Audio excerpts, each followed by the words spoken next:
Parent Entrepreneur Power, conversation number 156. Parent Entrepreneur Power. Wait, what? It's Power! This is the podcast for parents juggling the tough choices required for success in business while putting family first. Hi, I'm Mary Catherine Johnson, and I share the ups and downs and dirty truths of profits and potty training while chatting with successful parent entrepreneurs from all walks of life. Are you powered up?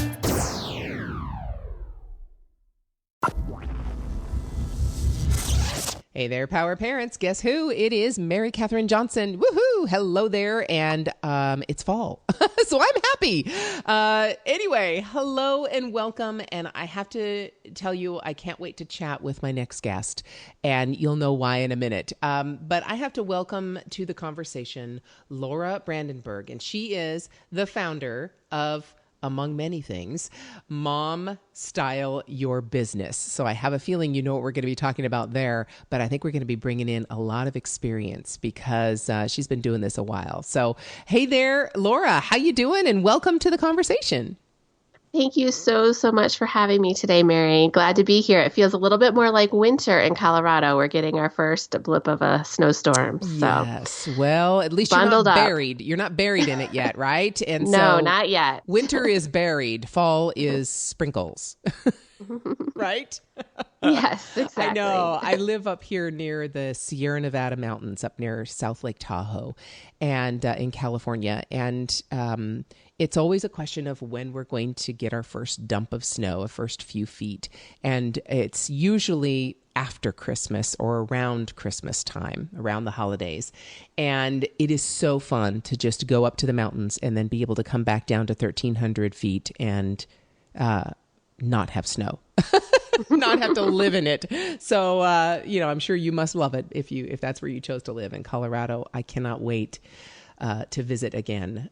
We were in Moab, Utah, and so we were right next to Colorado, but didn't quite get there the last time we were out your direction. So, all right, enough talking about the mountains, which I absolutely love and I could talk about forever. Let's talk about business. All right. So tell me, when you say Momstyle Your Business and that business that you've been doing, we always start our conversation as a kind of a once upon a time story. So how did you become an entrepreneur and a mom at the same time? Great question. So, and actually, Momstyle Your Business is my second business. So that story really allows me to talk about my first business, which is called Bridging the Gap, which started as a blog just about 8 years ago. I had left the corporate world well before I was married or became a mom. So it was a journey to parenthood in a sense. But I left the corporate world, took the summer off, started a blog, started looking for consulting deals in the fall, and started blogging about business analysis, which was the career that I had been in before I left corporate. Just an effort to find consulting contracts was my original goal. And kind of what happened was that more people within my community of business analysis were reading what I was writing, not people who would actually be in a position to hire me as a consultant. And so it kind of transformed from there. I wrote a book. I started delivering online courses, and now that company is really a virtual company based on a lot of passive income. I still work in that business, obviously, and I'm growing that business, but it's created a lot of financial freedom for us and our family. And it was a process of even I'm a planner, so even 2 years ahead of me getting pregnant and having our first daughter, I was like, this consulting thing is not going to really work for me in terms of how I want to show up as a mom. Let me experiment with something else. And that was another draw behind the training model that developed over time. Wow. And so I was really building that business to have the freedom and how I showed up. And then it all came together finally when my daughter was born, and I kind of figured a lot of the pieces out. Wow. Okay. So take me on that journey then. So what did you have, a savings you had developed? And so that you just decided one day to quit your corporate job and start this blog? Or did you start the blog while you were still in corporate? Or, how did you do that? Yeah, I started it a few months after I left corporate. So leaving corporate and starting my online business were actually two very separate events in my life. So leaving corporate was just like getting out. We always thought I was going to go back, right? It was just more the situation I was in individually in that specific job. It was time to leave. And so I did have savings, and it was one of those like, gosh, I've been saving for a really long time. Like, and I'm really, really unhappy. So why, maybe I should leverage some of this savings for my own happiness to take a few months off.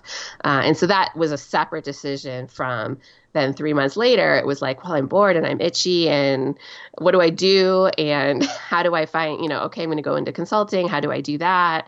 And starting the blog around that was a very separate decision. Wow. Okay. So this is very different from most of the people who listen to this show and are parents already and thinking about how they might be able to, like you said, and I love the way you said this, show up as a parent, because that's exactly what we're all trying to do, show up differently and not just be there from 6 o'clock at night to 8 o'clock at night. The kids go to bed and then get up the next morning and do it all over again and see our kids for maybe 2 hours a day. So at least that's the majority of us that want to do that. So that's very different. Most of us don't have that cushion. We don't have that safety net. We already have the responsibilities. And most of us are stretched in those responsibilities so that we really don't have any kind of cushion to be able to do this. We kind of have to do it in our off hours, or at night when the kids are in bed and build this stuff, or on weekends and things like that. So in that sense, you might have a different path to get here. But now tell me more about when you had your daughter, and you of course have your husband, and now you have a daughter, and now you are looking at a different revenue stream and having that first business morph into something different. Tell me when your daughter came along, and where was the business when your daughter came along?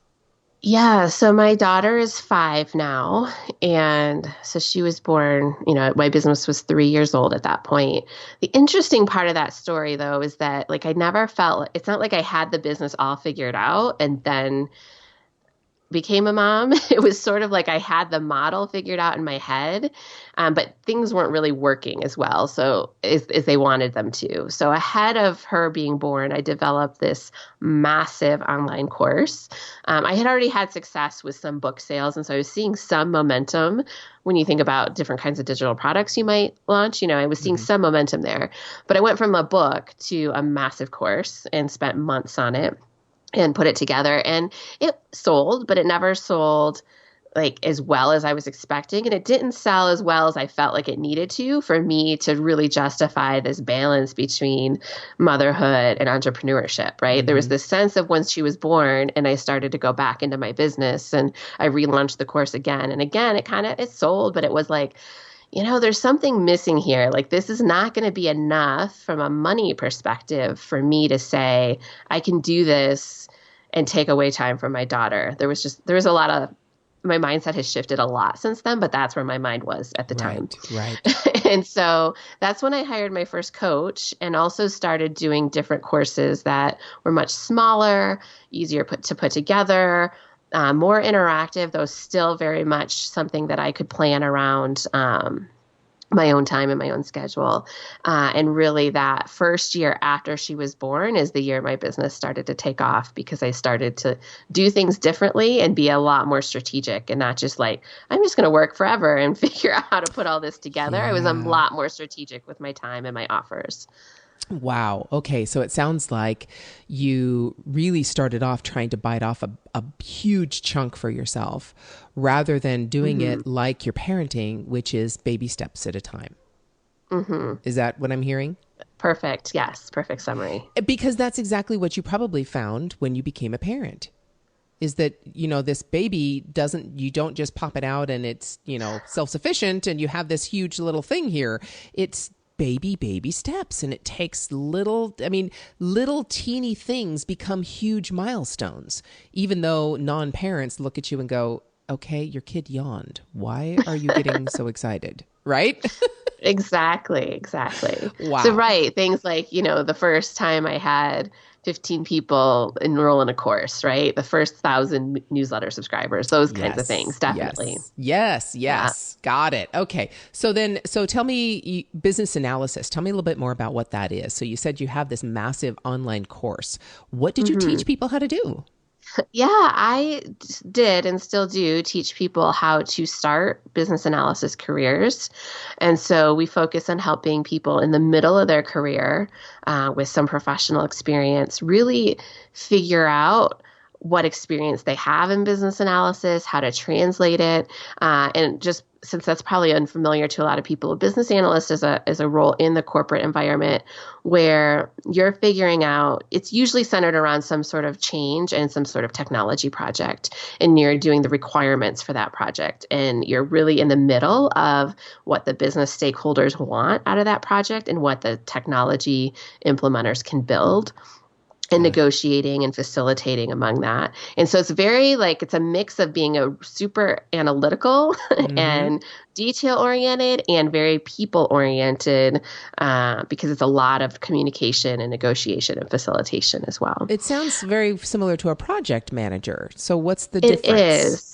The roles in corporate are often blended between project manager and business analysis, but there's actually two separate professional organizations for each of those roles. A project manager is typically going to be more focused on the timeline and the schedule and the resources and sort of how do you implement this solution. The business analyst is looking at what that solution is and how does the process change to implement that solution, and what does the software actually need to do to implement that solution, not so much what are the steps to implement that software. Yes. So it's it sounds like it's a little higher level thinking. In actually bridging, like you said, bridging that. Right. Okay. And that's where Bridging the Gap came from. Yeah. Got it. And so, so I think I understand. So what you're saying is when you started your blog, you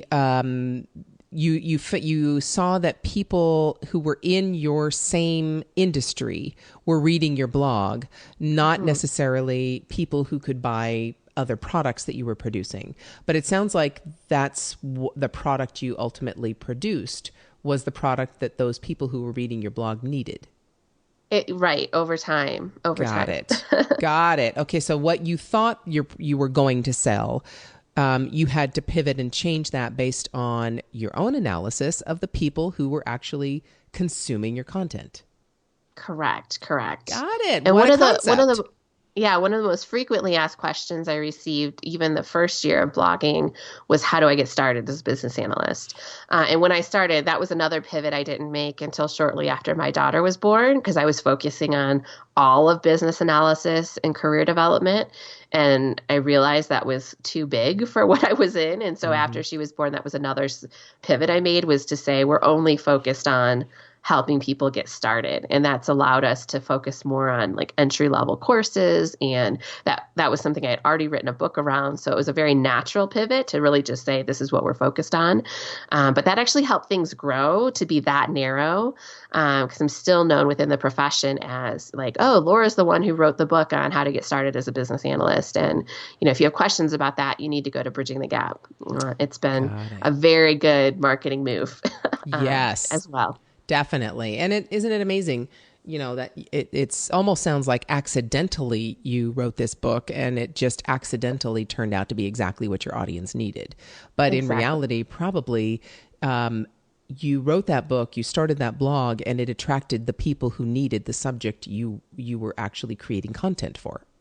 Exactly. All right. So here again, the ultimate lesson: listen to your audience and do what you know and love you know how to do. And there you go. You will create success. But you're going to have lots of twists and turns and rapids and totally slow periods and all those kinds of things along the way. I'm sure that's what you've experienced. Exactly. Especially in 8 years. So, okay. So, all right. So we we know how you started this whole thing and how you pivoted it when your daughter was born, and your daughter's 5 now, and you've still been bridging the gap. And now you have this Momstyle Your Business. Now, tell me why the transition and why the second business if the first one's still going strong. Yeah. So I think when I was working in this first business while my daughter was born, I felt alone around that. And now that I'm out in the mompreneur community, like there's obviously so many awesome resources and so many great communities around this. But at the time, I didn't really reach out and look for that. And within my business analysis community, I felt like I almost needed to hide the mom part. Like nobody knew that I was working from home during nap times and building what looks on the outside as a very corporate scaled business, kind of in my PJs in between nursing sessions, right? Like it was like this, I felt like this very two-faced appearance. And so there was just this part of me that just kept like running up against that block of feeling like I didn't have anyone to connect with that was in my space. And so I finally, that there was this seed of a thought of like, oh, maybe I could help other moms do what I'm doing. Probably 3 or 4 years ago, right? That there was a seed around that. And I just kept pushing it aside, like, oh no, we're going to have another child. Oh no, I really need to focus on growing this business. Oh no, oh no. And then finally I was like, I don't have to make this like a big deal. Like I don't have to give up my first business to do this second one. And I didn't even have to be a business. I started with an in-person workshop here in Colorado, I'm going to walk through my process of coming up with digital product ideas and how you might apply that in your business. And so 5 women attended this beautiful in-person workshop on a Saturday morning. And it was so much fun. Like, it just felt like, oh my gosh, this is work that I've been called to do for a long time. And it's really grown from there. And the online community piece has grown and my passion for the work has grown. And the interesting piece is that as that's evolved, it's actually helped me re-energize around my first business too. Like, because I realized one, how hard it is to build a new business and how much how much leverage I have in my first business. And I don't want to walk away from that, but also just how to bring some of that energy back to the first business too. And not feel like I just have to shut it down in order to pursue something new. Wow. Yes. And it sounds like you have enough help in the first business so that you can take some time and talk to other moms. And that has been a big focus of my year this year. So I've always had a virtual assistant that's helped me. And we've scaled that a little bit even in years past to where I had a couple different people helping me. But this year, getting that support system in place was an even bigger focus. So now most of our courses are available on demand, and I have instructors from within the business analysis community that do most of the participant interaction work. And that was a huge, I don't know how I can let go of that part, right? Letting go of that and bringing in that infrastructure has allowed me to actually see how I can grow it further, because now it's not about me always having to do more work. As those sales come in, I can build a system to support that. I have to put you in touch with a very good friend of mine. His name is Joey Kornman, and he runs a company called School of Motion. And he does motion design. And we're talking this year, it was a Wednesday in October. Let me see here in my calendar. It was probably, it was actually October 19th. He actually hit his $1 million mark this year. And you're speaking the same thing, but he does courses to teach people motion design who are actually motion design professionals. And so it's a similar, he's talking to professionals in this field. He's not talking about the general public. Because I've tried to do this, and I went through one of his courses, and it's like, oh my gosh, are you kidding? You're spending 20 minutes just to move this guy's arm on this video, and we're only moving it like 2 inches, not even. Are you kidding? Mm-hmm. I just don't have the patience. It's not my field. But people who need this, he has incredible skills. And so he's developed it where he has other instructors. He's elevated other people in that profession to be instructors or community leaders or, directors around this course that they're taking so that they can, grow together, because their courses aren't just on demand. He launches and then they go through the course and it's 8 weeks and they have certain homework and blah, blah, blah. And so he has an instructor that takes them through that so that as he's grown, he's been able to fly higher and he not in the day-to-day instructors, but actually running the company and the business. And it sounds like that's where you are. I love how you put that, elevating other people in his profession, because that was beautiful, because it's a shift I made, but it's still like it brings back those pings of guilt, right? Like, oh, I'm selling this, but it's not me. And I had to shift my language from I'm stepping back from the business to I'm stepping up in the business, which it has enabled me to do more marketing and outreach and connect with people in different ways, and build more systems and processes. And so, but for a while it felt like I was just stepping back, right? And it wasn't that at all. But I had to get past that. So I love that, elevating other people in the profession too. Yes. So Power Parents, I really think that's something we need to talk about a little bit further, because I think, Laura, you perfectly have shown how you can do that. And, with that, you have to think about the fact that this is not the laurabrandenburg.com company, right? This is a business standing alone on its own that you just happen to start and be the director of. So even though it's not you doing whatever, they're not buying you, they're buying the product. Unless it was actually called the Laura Brandenburg solution, right? Right. So yes. There's really nothing to get over in that respect, except our own limitations with that. So how did you do that? How did you make that switch?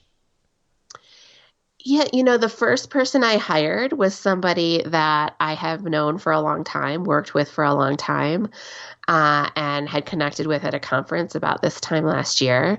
And he was interested in doing it. And so for me, the switch was about, okay, I have this one person. I trust him a lot.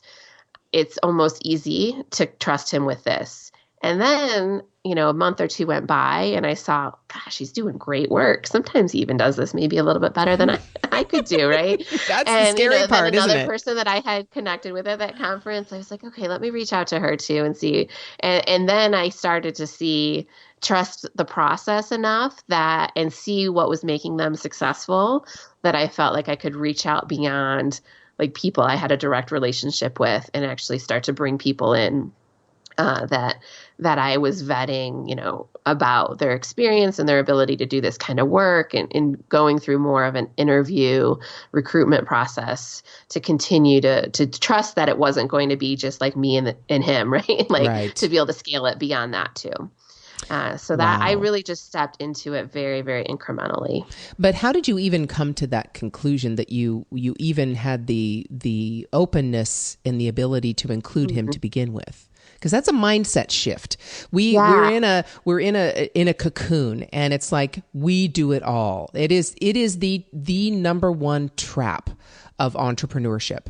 We get busy doing the work, and then we delude ourselves into thinking that we are the only ones who can do it. And really we aren't. If we want to actually make this business be a business and be separate from our personal identity. And I'm telling you, things happen in due course, and these conversations come really, the same thing starts coming up all the time. And I was just having this conversation 2 hours ago with another person about this and how we have this cocoon around us. And I called her on her BS, okay? And we can call other entrepreneurs on their BS when they say, but I'm the only one who can do this. But it has to be me, because if it's not me, then I feel inauthentic, okay? That's BS.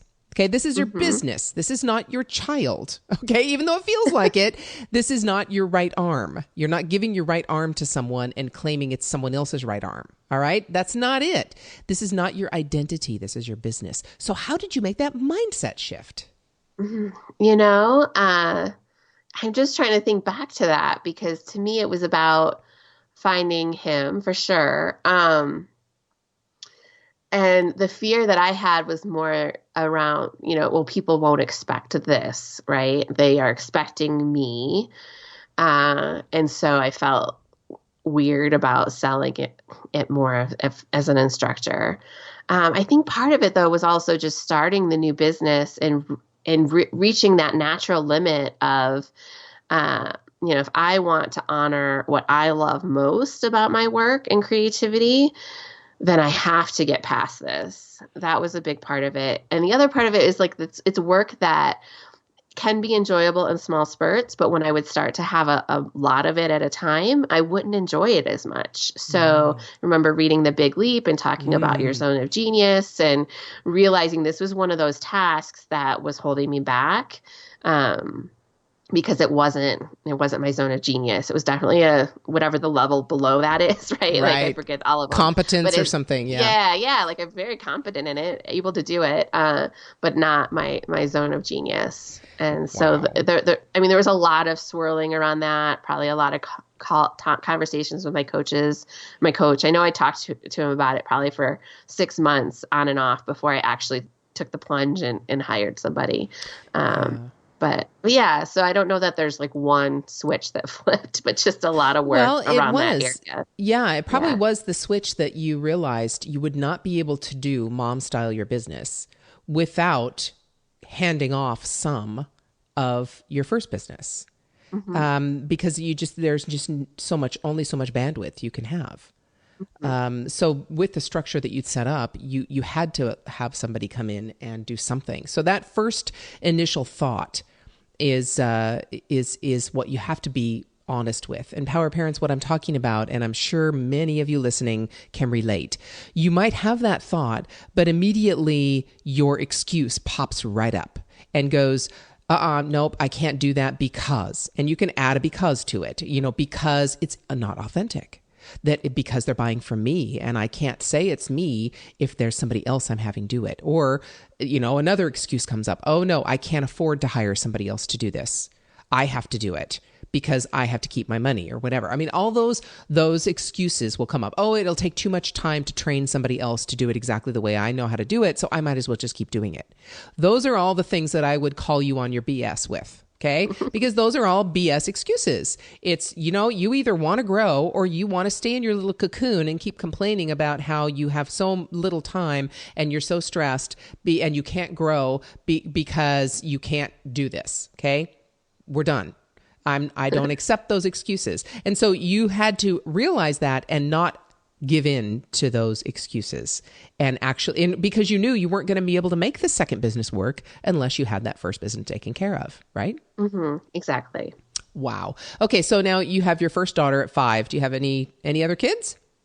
I do. We have a second daughter who's 2.5. Oh my goodness. So you are having fun. The 2.5-year-old is just running around and taking up all your time and being emotional and just outbursts and all that fun stuff. I think our 5-year-old is actually more emotional than our 2.5-year-old. Isn't that amazing how they're totally different? Yeah. Yes. Oh my goodness. So can you tell me a little bit about, just quickly, about 2 businesses, 2 daughters, and it sounds like this second business also kind of started ruminating around the same time as you had another baby. Definitely. Isn't that amazing how that works? Yeah, there was a moment. So after my second daughter was born, we didn't know her gender before she was born, and so there was this like, oh my gosh, I have 2 daughters. Like I'm responsible for 2 women in the world, right? Wow. And then I read while I was like laying in for the first week after she was born, read Sheryl Sandberg's Lean In. Yep. And like, so that was like, oh my gosh, like this is crap, right? Like it's a very motivating book, but there's also like, gosh, this is the crap world that my Yes. daughters are going to have to deal with in corporate if they choose to go that route. Like that was, hormone induced reading of that book. No offense. I love Cheryl's work, I but got like, it. I got it. yeah. And so there was a piece to that. Like, what can I do to try to make a change so that they live in a different world than I lived in corporate?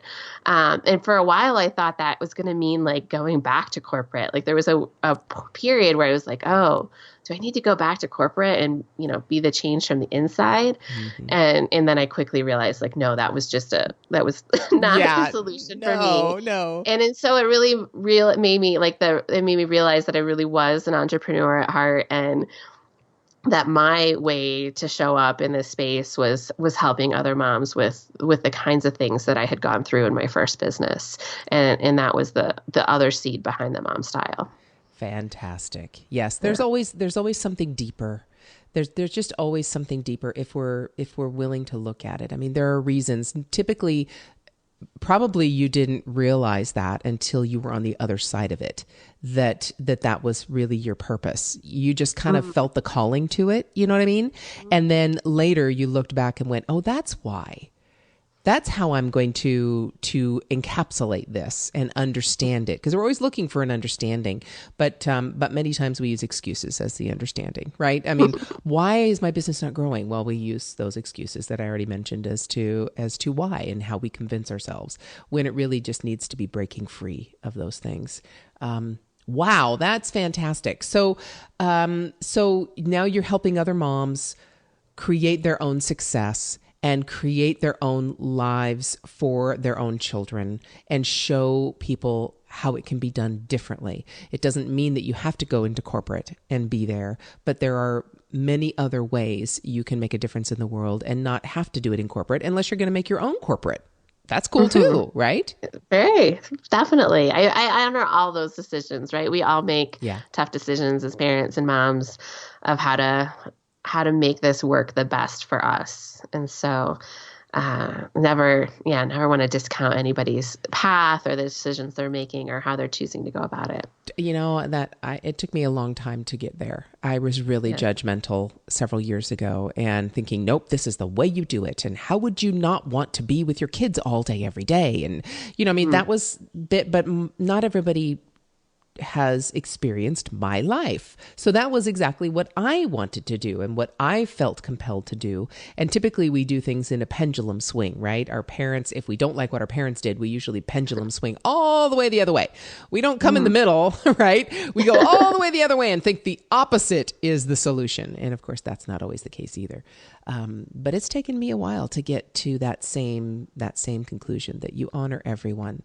And because I'm not in your path, so there's no way I should even presume to judge anyone on their choices if I have not lived their life. So it's beautiful, right? Because I don't want anyone to judge me. That nobody's lived my life, and nobody's made my choices except me. So they're right for me, but that doesn't mean they're right for everybody.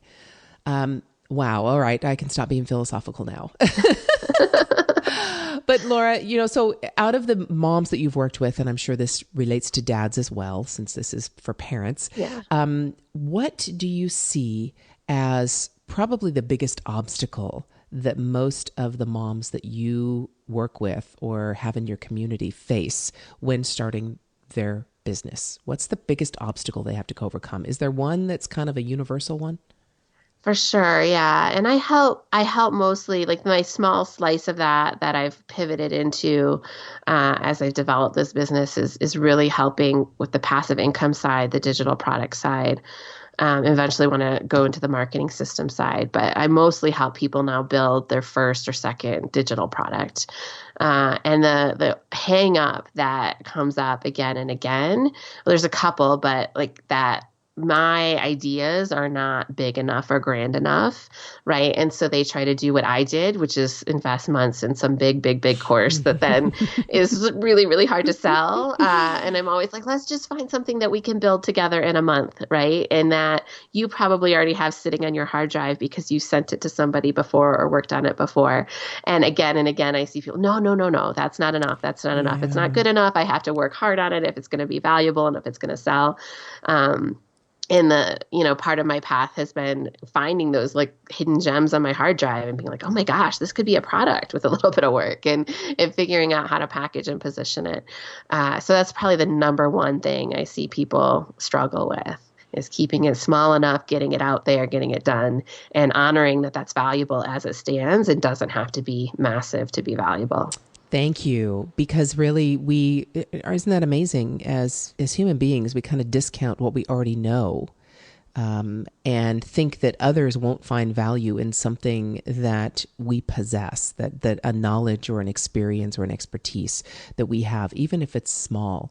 And if we can help people, Laura, I think you and I together, if we can help people realize that what brought them to where they are right now has value in it, and someone else, just like I was mentioning a minute before, someone else doesn't have that exact same experience and will pay you for what you already have right now. You don't have to go out and get more or be more or do more. What you have right now, someone else needs and doesn't know. So you are doing a disservice to them in thinking that you have to do something more than you already are. Is that what I hear you saying? Yeah, exactly. And my specific story around that in my first business, so now in addition to the online courses, I have a collection of digital toolkits. And the very first one, I remember talking to my coach. I was like, everybody wants these templates. And so I need to talk about how our courses have templates. And he said, Laura, like, if everybody wants your templates, why aren't you selling them your templates? And I was like, oh, you can't sell them the templates. That's ridiculous, right? Like, they're not useful. They're not enough. All of the things that you just said that we say to ourselves. And he just kind of he was like, Laura, when are you going to have this done? Like, this is insane. And so it ended up being the easiest product I've ever created, and put it together in maybe 10 hours, like in 1 month. And then I did a phase 2 that maybe took another, 30, 40 hours of work, maybe not. And that's including like sales and marketing and everything. And it still is my consistently bestseller and generates at least a few $1,000s every month in my business. And so, that was 3 or 4 years ago that I did that. And so sometimes those simplest things are powerful, and it's also been that's been the real source of financial freedom, is getting more to that mode, because those are standalone products. There's nothing I have to do once that product is sold besides some customer support around it, which is all very easily outsourced. So. That's it. There you go. So Power Parents, the lesson right now, look inside yourself, and believe me, there is something you have that someone else doesn't have and they need.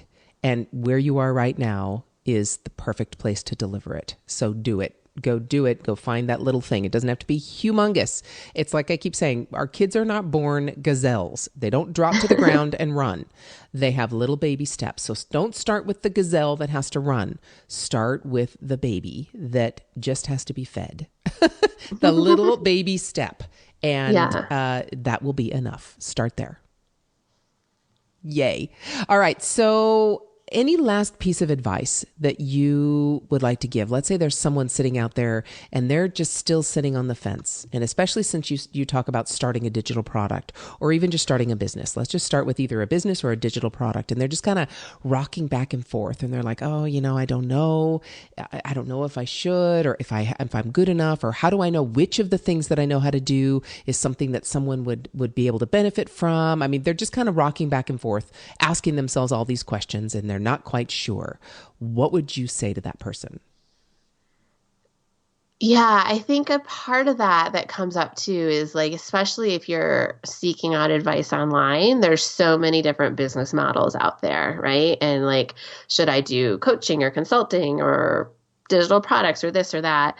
And one of the things that I've seen as I start to work with other entrepreneurs around digital products specifically is it's typically not the thing that you do first to get your business off the ground. Right. And so you really want to be looking at engaging your community, like we were talking about at the beginning, probably doing some sort of a service offering if that income is important in the short term, not throwing yourself into a big digital product that has more longer term results for your business. So I love digital products as a business model, but I think you need some sort of traction and audience and community so that you know how to position that product as something that they need. And you can hear the requests that come in and match them up with your experience and figure out those pieces that are on your hard drive that are valuable. So I would suggest kind of getting out there first as a first step, and starting to just share, what do you know? How does it work? What tips can you give people? Join different communities. And that's going to spark that creativity and help you see some of those ideas that you can really form a business around. Fantastic. That's wonderful. All right, Laura, thank you so much for spending this time with me. I love having conversations with incredible entrepreneurs, and I never know where they're going to go. And it's always interesting, and we can always find all kinds of nuggets of gold for people who are either just starting in their journey or usually are hitting a place where they're just ready to pivot or turn a corner, and we can always provide the value for them. So thank you so much for doing that, sharing it on my show, and chatting about your journey so far. And I really think that we're going to need to talk again, especially as Momstyle Your Business grows, and have you back on again in the near future. I would love that. And thank you so much for having me and doing what you do to help the parent entrepreneur community as well. To get powered up for your day, just go to parententrepreneur.power.com and listen to any one of the over 100 episodes we've had so far with amazing entrepreneurs just like you. It might just help you feel like a grown-up again.